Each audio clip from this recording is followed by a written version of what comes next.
اخلاق و کردار کیسا ہے، یہ ساری تفصیلات لڑکی کے سامنے آنی چاہیے۔ یہ نہیں کہ باپ کو یہ اختیار پورے طور پر شریعت نے دے دیا ہے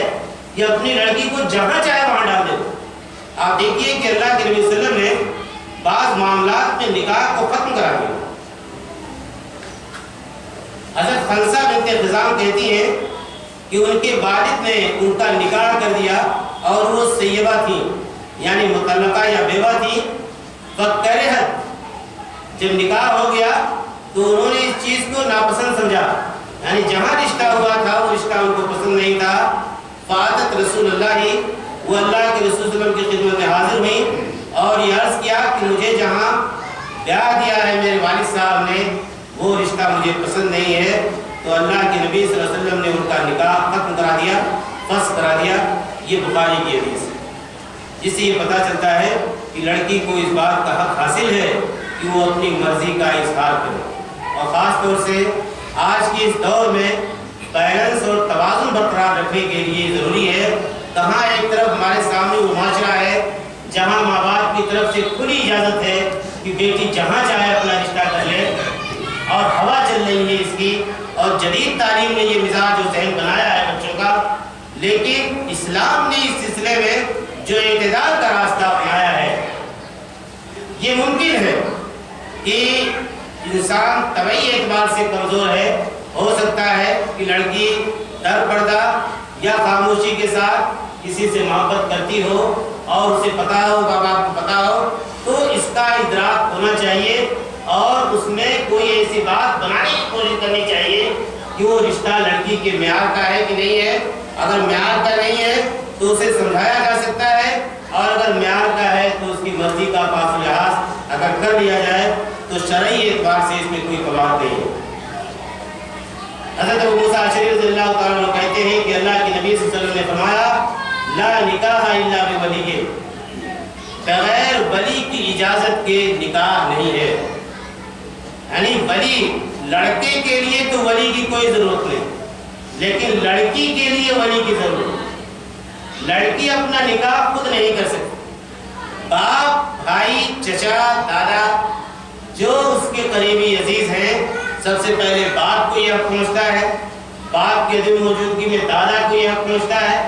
دادا کے عدم موجودگی میں بھائیوں کو یہ حق پہنچتا ہے کہ وہ اپنی بہن کا نکاح کرے،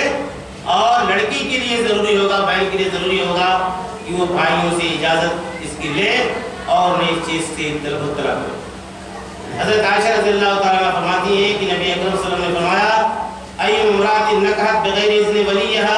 فنکاحھا باطل فنکاحھا باطل فنکاحھا باطل، کہ جس عورت نے بغیر اپنے ولی کی اجازت کے نکاح کر لیا تو اس کا نکاح باطل ہے، اس کا نکاح باطل ہے، اس کا نکاح باطل ہے۔ یہاں کورٹ میرج کا جو پورا سلسلہ ہے اور اس سے گورنمنٹ آف انڈیا نے تسلیم بھی کر لیا ہے، اس کی بنیادی کمی یہ خرابی یہ ہے کہ فقہ حنفی میں کی کتاب ہدایہ میں یہ جزیہ آیا ہوا ہے کہ بالغہ لڑکی، آپ سمجھدار لڑکی جو بلوغت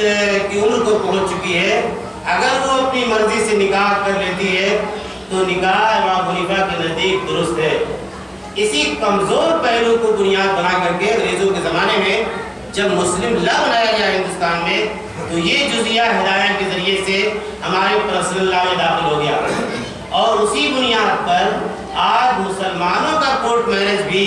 قانونی اعتبار سے جائز ٹھہرایا گیا ہے، لیکن حدیث کے اعتبار سے یہ مسئلہ غلط ہے۔ اگر کوئی لڑکی ولی کی اجازت کے بغیر اپنا نکاح کر لیتی ہے تو دنیا اس کو صحیح قرار دے، اللہ کے نبی صلی اللہ علیہ وسلم نے اس نکاح کو باطل قرار دیا ہے، وہ نکاح باطل ہوگا۔ ہمارے سماج معاشرے کا اتنا اخلاقی دباؤ ایسے جوڑوں پر رہنا چاہیے کہ وہ شرعی طور پر نکاح کرنے پر مجبور ہوں یا اپنے سرپرستوں کی سرپرستی میں آ کر کے وہ نکاح کریں، ورنہ جو خرابیاں ہمارے سماج معاشرے کے اندر پھیل رہی ہیں اور جس طرح کی چیزیں ہم دیکھتے ہیں وہ سلسلہ کم ہونے کے بجائے دن بدن بڑھتا رہے گا۔ حضرت عبداللہ بن عباس رضی اللہ عنہ کہتے ہیں اِنَّ جَارِيَةً بِكْرًا، کہ ایک غیر شادی شدہ جوان لڑکی اللہ کے نبی صلی اللہ علیہ وسلم کی خدمت میں حاضر ہوئی اور اس نے ذکر کیا کہ اس کے والد نے اس کا نکاح جہاں کیا ہے وہ نکاح اسے پسند نہیں ہے، تو اللہ کے نبی صلی اللہ علیہ وسلم نے اسے نکاح باقی رکھنے یا نکاح کو ختم کرنے کا اختیار دیا۔ ایک حدیث میں آتا ہے، اسی حدیث کی تفسیر میں، کہ اس لڑکی نے اس نکاح کو فسخ کو نہیں کیا، لیکن یہ کہا کہ میں نے اپنی بہنوں کا جو حق تھا وہ نبی اکرم صلی اللہ علیہ وسلم سے مانگا ہے کہ ایک لڑکی سے نکاح کرنے سے پہلے اس کی اجازت ضروری ہے، اجازت طلب کی جائے۔ تو یہ اللہ کے نبی صلی اللہ علیہ وسلم کی یہ احادیث ہے جو نکاح کے احکام، مسائل اور قوانین ہمارے سامنے بیان کرتی ہیں۔ اللہ تعالیٰ سے دعا ہے کہ ان احادیث کو ہم سمجھیں اور انہیں اپنے معاشرے اور سماج میں خود اپنی ذات پر نافذ کرنے کی کوشش کرے۔ اگر کوئی مسلمان اس کے خلاف ورزی کرتا ہو تو حکمت کے ساتھ اس کو بتانے اور سمجھانے کی بھی جد و جہد کرے۔ اللہ تعالیٰ ہمیں اس بات کی توفیق دے۔ وآخر دعوانا الحمدللہ رب العالمین۔